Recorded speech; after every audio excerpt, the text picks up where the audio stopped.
Insperity presents the Small Business Advocate Show with Jim Blasingame, brought to you by FedEx, CareerBuilder.com, and Palo Alto Software. This is a copyrighted production of Small Business Network, Inc., all rights reserved.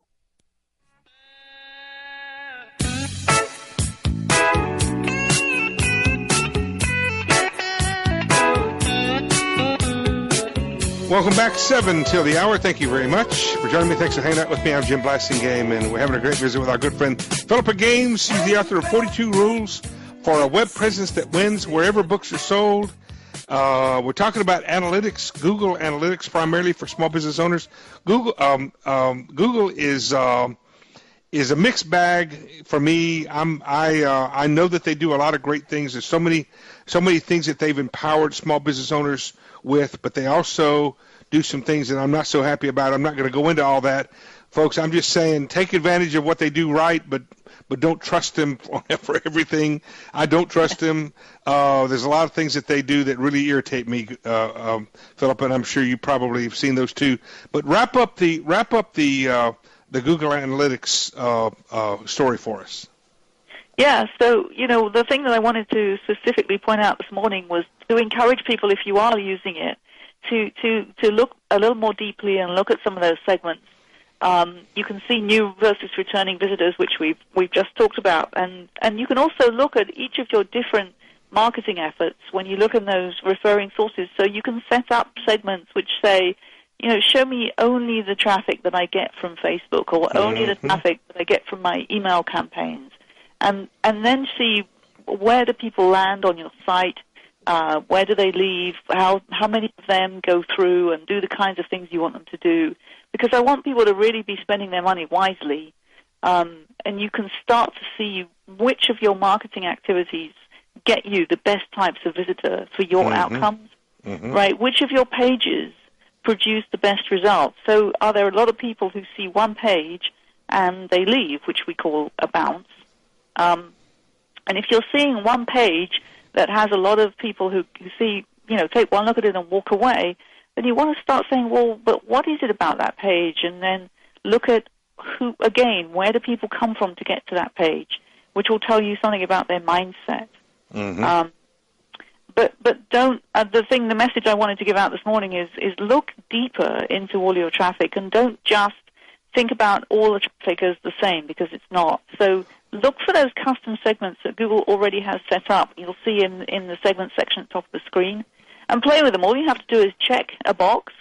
So you'll see that they've got new visitors, returning visitors, visitors from search, visitors from paid ads, and so on.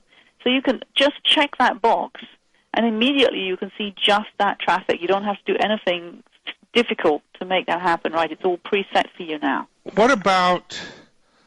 when I hear you talking about all these things, I mean, I look at my own too, Philippa, but when I think about small businesses, this is not, in my opinion, doing all the things you're talking about is not, for many people, not the best use of their time.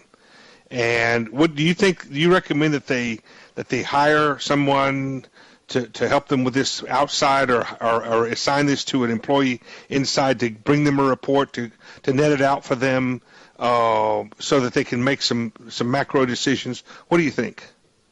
Isn't this a little bit in the weeds for someone who needs to be the CEO of the company? Oh yeah, no, I'm not necessarily talking about the CEO. And of course, obviously, it depends how big your company is. But when you and I are talking to small business owners, I'm telling them, guys, you need to do this, but I'm worried that it gets a little into the weeds, and so we wind up not doing it. So, folks, assign somebody to get good at this and let them give you a report on this. I think our college kids, our interns, do they have the ability to do this? Are colleges teaching kids how to do this these days? The thing is that the colleges might teach you how to set it up. You've really got to have a good knowledge of the business to really understand what you're looking at. Because, you can see, this page has got a high bounce rate, but then the big question is why? Right. Unless you understand the business and the visitors and the target audiences, it's hard to just produce an answer to that or a theory. But don't you agree that somebody needs to be be delving into the weeds of this thing and coming up with the whys and the why nots and giving that sort of as a report to the person who says, okay, sounds like we need to redesign the website, or okay, it sounds like that product isn't working anymore, or okay, it sounds like we need a new product. What do you think? Yes, of course, absolutely. Because if you don't have anybody doing that, then it's possible that you could be wasting a lot of time and resources. And money, yeah, exactly. And money. And missing opportunity, right? Right. Hey, Philippa, give us the website again, please. So my website is websitesthatwin.com, and at my website you can get a free sample of my book. And that's also what you do for people, isn't it? What I just described. Yes, I do analytics audits. And all check her out. She's the best. She's one of the original ones. Hey, Philippa, thank you for being here. Good job. Come back soon.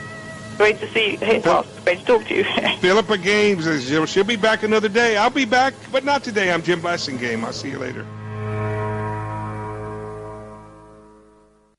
Insperity presents the Small Business Advocate Show with Jim Blasingame, brought to you by FedEx, CareerBuilder.com, and Palo Alto Software. This is a copyrighted production of Small Business Network, Inc., intended for the private use of our audience. Except as otherwise provided by copyright law, all other copying, redistribution, or publication without prior written consent is prohibited. All rights reserved.